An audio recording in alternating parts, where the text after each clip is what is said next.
When I began The Woman in the Room, there was an article trending in social media written by female professors that discussed things women do to stunt their careers. One example they used was how women conduct themselves in the conference room. They said men sit at the table and engage in debate, while women sit along the wall and remain silent. Men interpret women's behavior to mean that women are timid and lack self-confidence.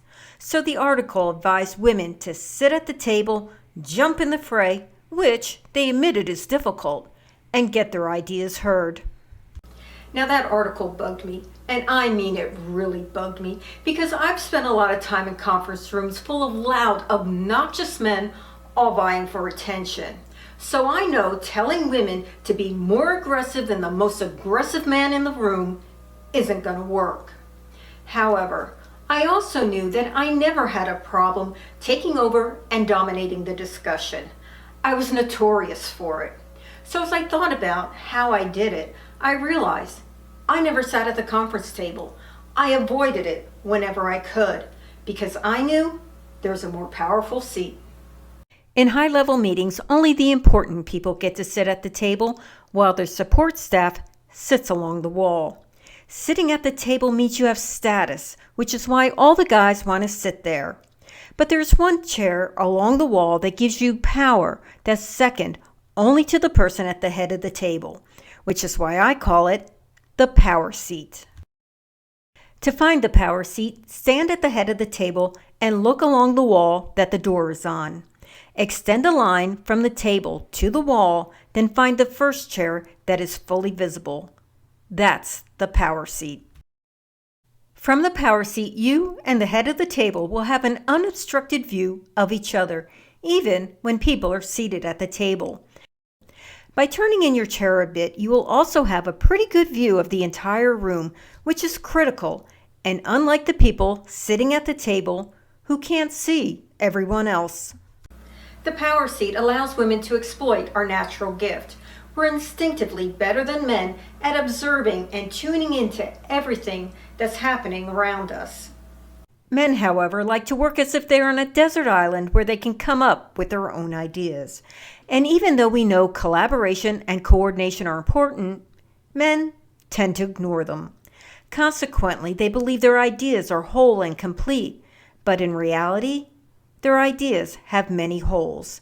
Their ideas are Swiss cheese. In the conference room, when a problem is presented that needs to be solved, men vie to sell their Swiss cheese as the best solution. And the common advice tells you to get in there and fight to make your Swiss cheese the winner. But you must remember that any idea that is full of holes will result in new problems and unintended consequences, which isn't what the person sitting at the head of the table wants. They want a whole and complete solution. Sitting in the power seat, your goal is to give them that whole and complete solution. So you watch and listen to everything that's being said. And even though you'll hear some ridiculous comments and lots of bluster, amongst all the noise, many good points will be made. Note those good points because you need to accomplish two things. First, you need to identify the holes in men's ideas by thinking about questions like, who will do that? How will that happen? And do we have the resources for that? As women, we need to understand that when men come up with their ideas, they incorporate a huge flaw. Because they work on a desert island, men believe that just because something works for them, and that's how they want it to work, it will work that way. So our job is to interject a huge dose of reality. As you think about reality, you realize that no single idea is the best solution. Many ideas have to work together. So you're going to introduce the coordination and collaboration the guys ignore by coming up with ideas to fill in as many holes as you can and piecing things together the best you can. You can then ask the questions no one else is asking. Meanwhile, the guys move on to their next step, hashing out whose idea will reign supreme. Left on their own, men start to abandon their idea to join forces with someone else and promote an idea they think will win. This continues until all, or at least most of the men agree on which idea to implement. They declare they have the answer. But they don't. They just have consensus on an incomplete solution. So to stop men from implementing an incomplete idea, you use the power seat. In order to raise your questions and voice your ideas, you have to wait for the right moment. You're not going to be heard when all the guys are vying for attention. So you have to wait for that moment when the noise level dies down and they're closing in on a consensus. Also watch the person seated at the head of the table. Most of the time, they've remained quiet, doing what you're doing, observing, listening, and thinking, waiting to raise their concerns. You want to assert yourself while the noise dies down, but before the head of the table takes back control and asks their questions. It's at this point you lean forward, raise your hand. "Excuse me, I have a question. What about material orders?" And it's okay to be nervous or even timid. Actually, it works in your favor. The person at the head of the table who's been watching everything is aware of you. They've read your body language. They know you're taking notes. They know you're formulating ideas. They're just waiting to hear what you have to say. Explain your concern. At this point, one of the guys, usually the one with the winning idea, may try to dismiss you. Ignore him, because it's time to use the power seat. Stand up. Then take a step away from the chair and towards the head of the table.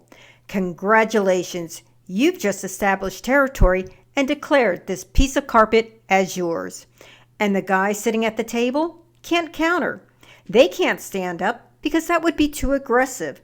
They're trapped at the table. You, however, being a little nervous, made standing up look completely natural and not like the power play it really is. You simply stood up so others could see you and you could see them. Once in position, start directing your attention to men who had good ideas that were dismissed but need to be addressed to make the solution work. Bob, you raised contract issues. And Jim, you mentioned delivery times. We need to address those.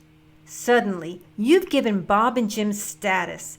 They have an opportunity and they'll seize it.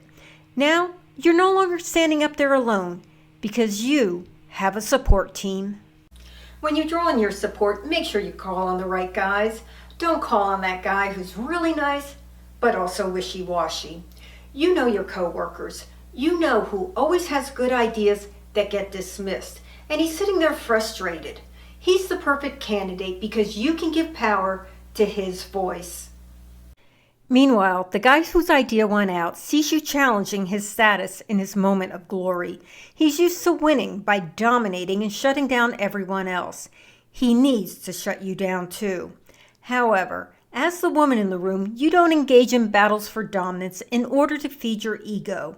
Your objective is to make everyone think beyond the current answer and develop a more complete solution.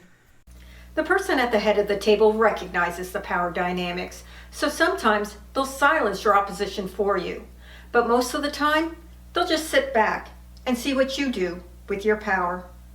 When you're new to using the power seat, it's normal to feel a bit nervous, so move along the side of the room a bit, establish more territory, and draw more people in. Be careful, though, to stay within certain boundaries. Never threaten the power of the person at the head of the table, and don't go to the front of the room. The front of the room is an open stage, and once you go up there, you open it up for anyone to go up there and challenge you. You lose your control and power. You keep control over the room by keeping your opposition seated. If there's a whiteboard at the front of the room that you want to use, you can only go up there once you've fully silenced your opposition, or if the person at the head of the table takes back control and directs you to go up there. Otherwise, have one of your new supporters write on the board for you while you stay near the power seat and retain control. The person at the head of the table may notice something else you're doing. You're blocking their exit and sending the message that this is important and they need to hear this discussion. So talk naturally, raise your questions, Draw others in and listen to their ideas. You'll be surprised at how little you have to say or do because others with valuable ideas will express themselves. You made collaboration and coordination grow organically. And with all voices being heard, the whole and complete solution is developed. But you also made another impression. You're a leader. The power seat's effective in all kinds of meetings, and as you get comfortable using it, you'll have the confidence to interject yourself sooner and more often. To get comfortable, I recommend that you first use it when there's someone seated at the head of the table presiding over the meeting. Because when it's just you and your peers, that overly aggressive guy won't hold back. So in these meetings, it's best to have your support teams established so as a team you can control him and develop the best solution. Of course, as I advanced in my career, I was required to sit at the table, which initially I hated because I felt like I gave up so much power.